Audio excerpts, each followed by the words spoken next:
It is day 7 of designing a festive island in 30 days without using my storage, and after literal hours, friends, of off-screen time traveling in the most excessive ways, I finally got our boy Leaf. And what's even more hilarious is he's also here at, he's here today as well. So I'm hoping that with continuing to purchase, to basically buy Leaf out, we're going to get to 3 stars today. If I can't please Isabel with the amount of flowers that I have been putting down, there's no pleasing the girl. So let's see what we have for potentially adding more crops to our pumpkins.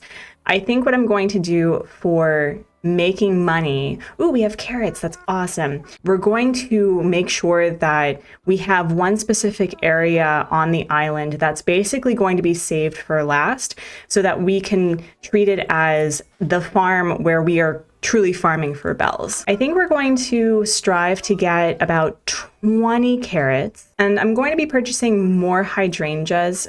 I've been sitting with the color scheme for this island for a bit, and I really do want vibrant, very primary colors throughout. I was thinking of doing something a little bit more pink and pastel because of how green the island is, but I think adding some blue here and there, especially with the design that I have planned around the entrance, is going to look really pretty. And I'm really hoping that we have hyacinth. Let's go. Okay, we're going to buy some hyacinth. I think the only flower that I don't have officially at this point is the windflower, but that's okay. I don't necessarily need the windflower for this build, although I think that would be a really nice flower to have on the beaches in particular, because I like devoting one specific flower as a beach flower, if that makes any sense. Not like flower beach, but like literally decorating my beaches with flowers. I saw ooh, we have a balloon, let's go. I think what I'm going to do is I really just want to make sure that Isabel gives me the 3 stars before we talk to her. We're gonna plant these. We're gonna plant these first, and then we're gonna hope for the best. And 30,000 bells, thank you.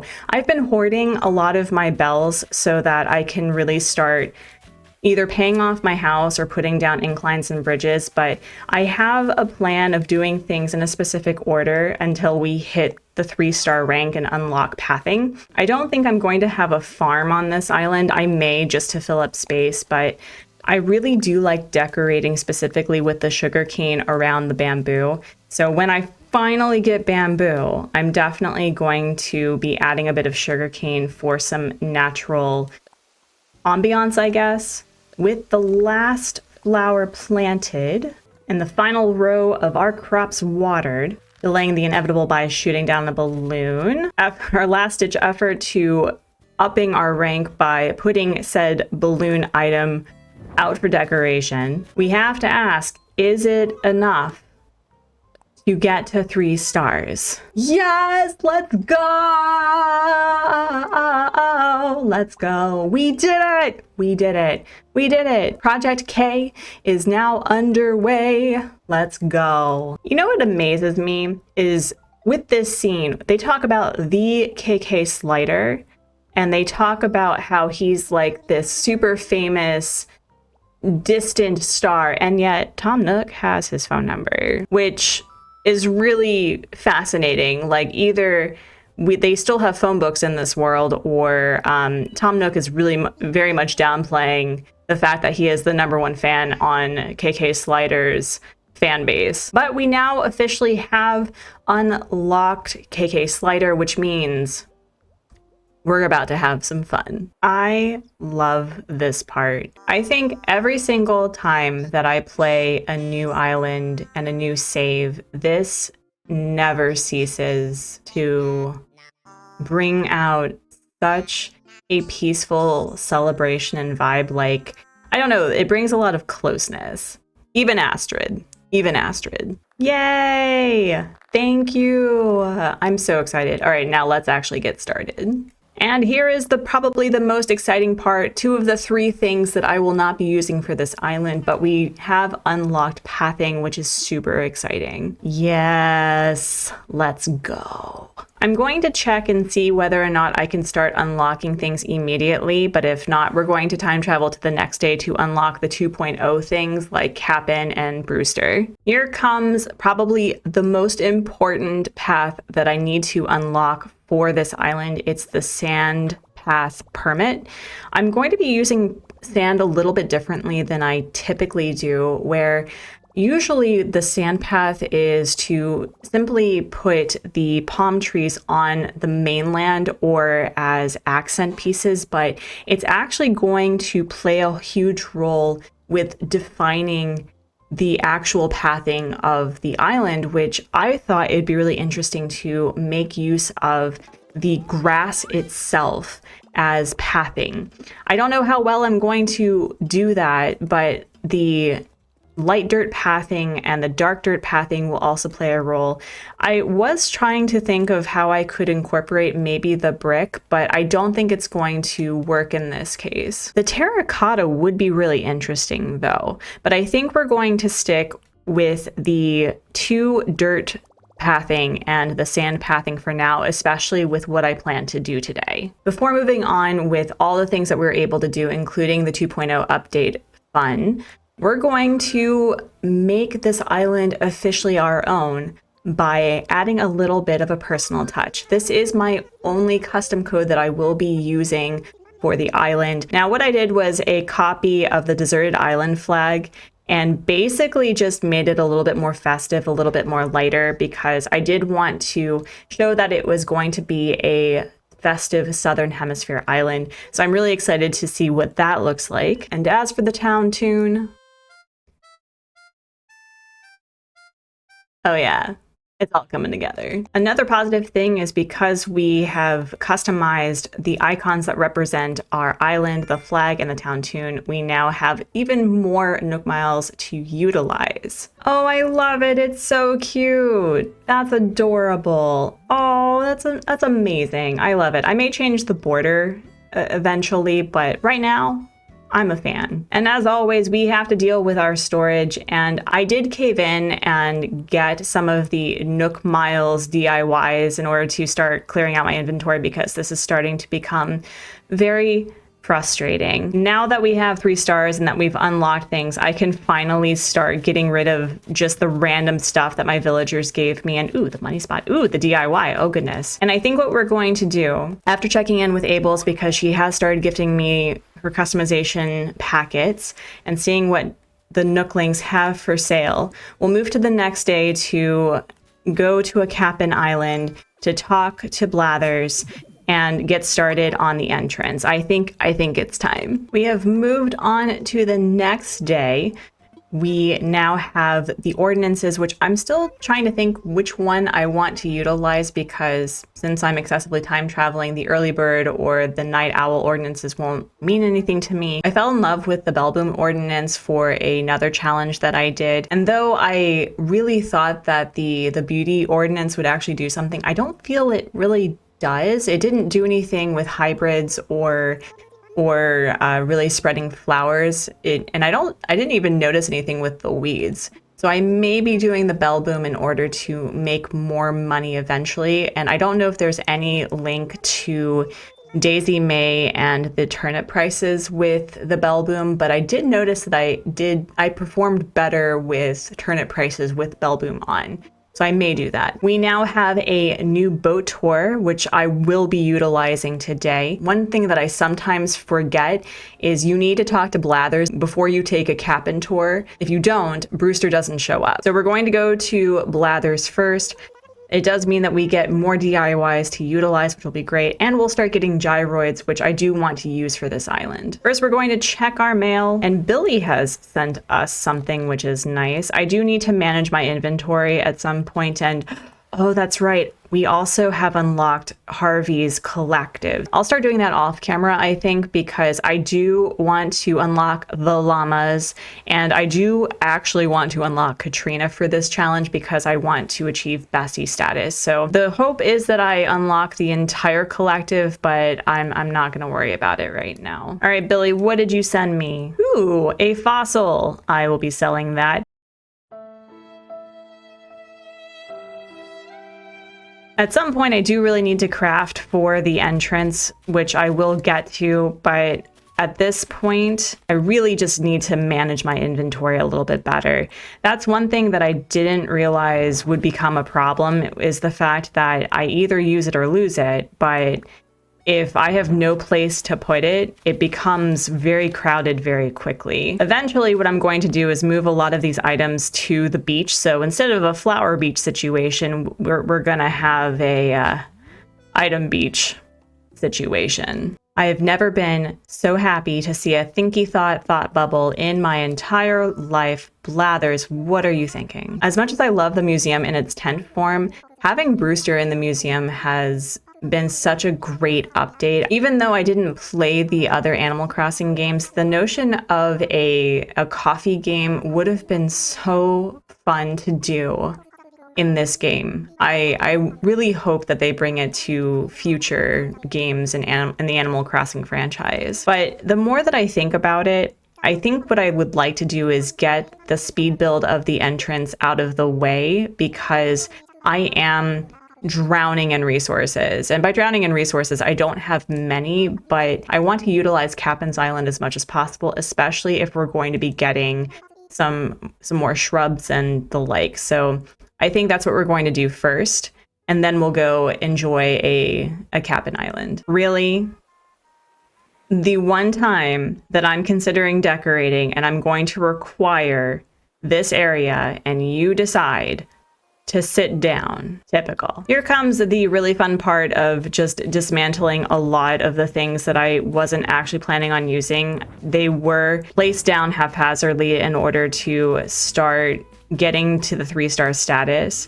And the hope I did have with a lot of these clothes was to gift them to my villagers to increase friendship. And so we're going to worry about that a little bit later, but we're going to sell a couple of these things. Since they are cataloged, I'm not particularly worried about it. I do want to hold on to the glowing moth statue. I don't know what I'm going to build with it, but I definitely want to make sure that I hold on to that. I know I should be selling directly to the Nooks, and oh, you know what? No, we are absolutely going to utilize Bellboom, I think, because that means that selling with the deposit box, it will be like I would be selling to the Nooks. I really do like the ordinances when you play the game without excessive time traveling, but the Bellboom is going to be really helpful for making bells, especially if I just don't want to go in and out of Nook's Cranny to sell things.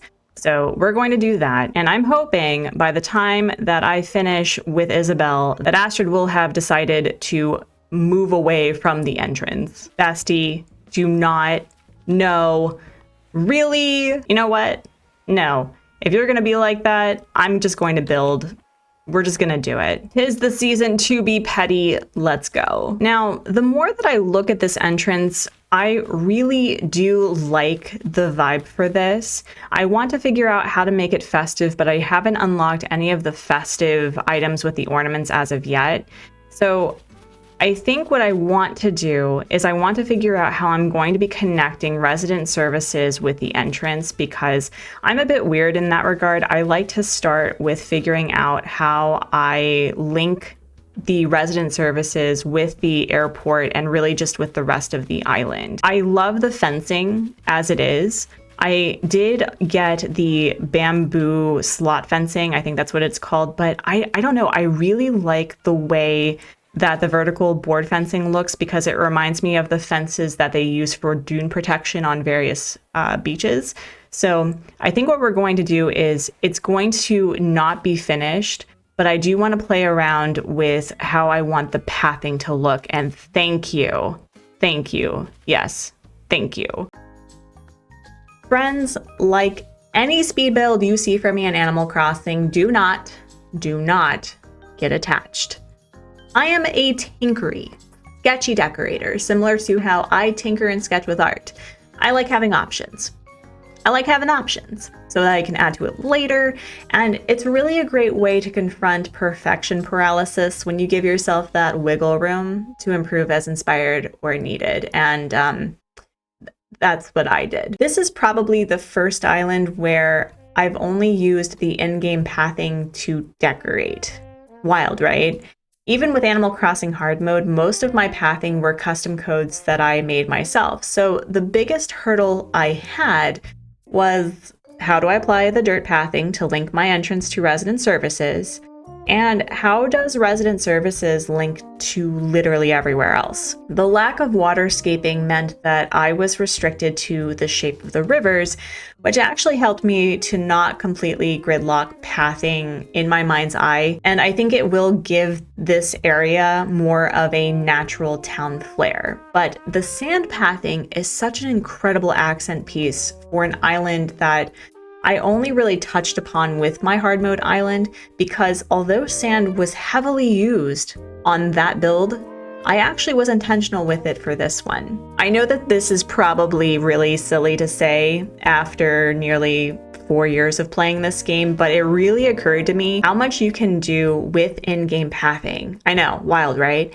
It's so much easier, for one, to just place down dirt, maybe curve the edges, but it took a lot less time to place the pathing itself and also to remove it, because though it's not shown here, the dirt pathing will have to be moved because the river was being a tart and had the audacity, the literal audacity, to make a bridge impossible where I had placed my path. But speaking of the lack of waterscaping, I was really glad to have unlocked the outdoor bath DIY, because this item is going to really add a lot more of a wet, coastal, beachy, rocky, insert adjective here vibe to the surrounding dirt path, I think, because one of the major concerns I have is how overgrown can I make certain parts without it looking too much of the same. I want this island to be cohesive, not samesies, if that makes sense. I was also really glad to have watched Consul Kato's 30-day Spooky Island, because her original entrance showed that less can really, really mean more. You don't need to have elaborate transition spots, just a way to show that, yes, this is a certain kind of island. Enjoy your stay. Spend your money. I also learned from her challenge to watch out for trees and decorating pieces being along the same pathway with regards to the grid, because the more you move around things one square to the side, a few forward, a few back, it does completely change the way a build can look depending on the camera angle.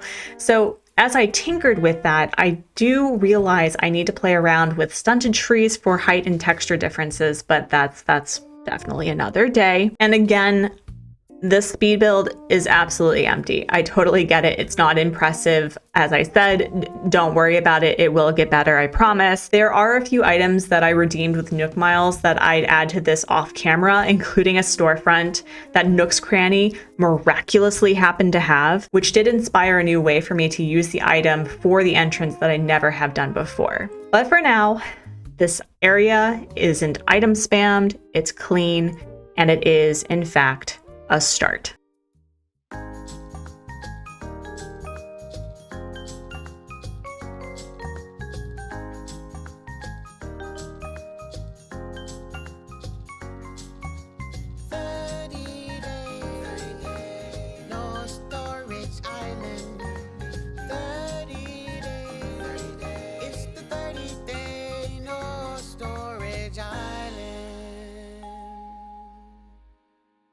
Here's what I have so far. It's not particularly festive as of yet. I haven't unlocked a lot of items, and I think I'm just going to have to treat this as good for now. I think what I'd like to do is have a drop-off point for gifts and for packages, so it looks like they're getting ready for the holidays. I think that's how I'm going to swing it, and I definitely want to make sure to utilize the outdoor baths as decoration pieces as much as possible. But for now, it kind of just unfortunately looks like a golf course. in my personal opinion. I do need to figure out how to balance that, but having cleaned this up is making me feel a lot more positive with what I'm doing. I think I'm going to add a couple of more quality of life things like the drink machines and the food machines, or the snack machines, I should say. And another thing that I do want to make sure to figure out is farming the presents in a way that it lands near things. Like this would be perfect if I was keeping it here. What I also need to be mindful of is just I need to be okay with switching things out. One of the concerns I do have is whether or not I can add a bridge here, or whether or not my grid work is going to work the way that I'm hoping, because by the next video, my goal is to create paths that will effectively make it so that the island will come together relatively quickly and easily.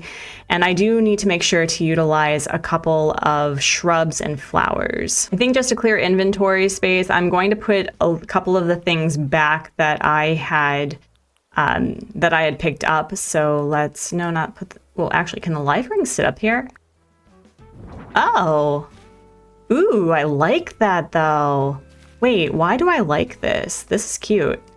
Okay, we're going to also drop the envelope, which I think looks like a little, you know, winter holiday gift. So I'm going to drop that. Ooh, I'm suddenly really liking this. It's not going to be permanently placed here, but we're going to put it here too, because we're definitely a no shirt, no shoes, no problem sort of island. And I do want to make sure that this doesn't look super symmetrical over here, but for the most part, I am really starting to like it. I think once I start adding shrubs and flowers, it's going to look really cute. While I was thinking about it, a balloon fell, and oh man, farming for presents to fall down out of the sky and be placed perfectly. This is going to be really fun, but I don't want to do that until the very last day, I think, because I tend to be a very messy sketcher, both as an artist and as an Animal Crossing designer. I like to tinker with things, so don't get attached, but also kind of love it. We're going to finish the day with a cap-in tour to celebrate the fact that we did hit 3 stars, and I'm hoping that I'll be able to get some new shrubs and even more flowers to decorate. We'll get Brewster tomorrow, and I'll start unlocking Harv's Collective, or at least the ones that I feel that I'm going to absolutely need. But we are starting to see the light at the end of the tunnel. Am I being completely and totally optimistic? Oh yes. Oh yes. And we do not have any new flowers that I need, but that's okay. I also need to be mindful of the fact that I do plan on using a lot of Nook Miles redemption items, like the Plains Party Light Arch make for such a very simple and elegant festive vibe. So I'll need to do the grind for those, especially in the front, I think. That'll really help. And I literally just got this rocking horse. Wow. Okay. Well, that was a bust, but we'll be collecting a few more of these. I think that'll really help. And let's go invite our friend, our bestie, Daddy Brew. Well, friends, with hitting 3 stars and basically turning my entrance into a golf course, we've unlocked cap-in tours to perhaps get more shrubs and crops. Tomorrow we'll be figuring out what comes next for the island with pathing, maybe moving villagers to their final spot. But when that video is ready, it'll be on screen right now.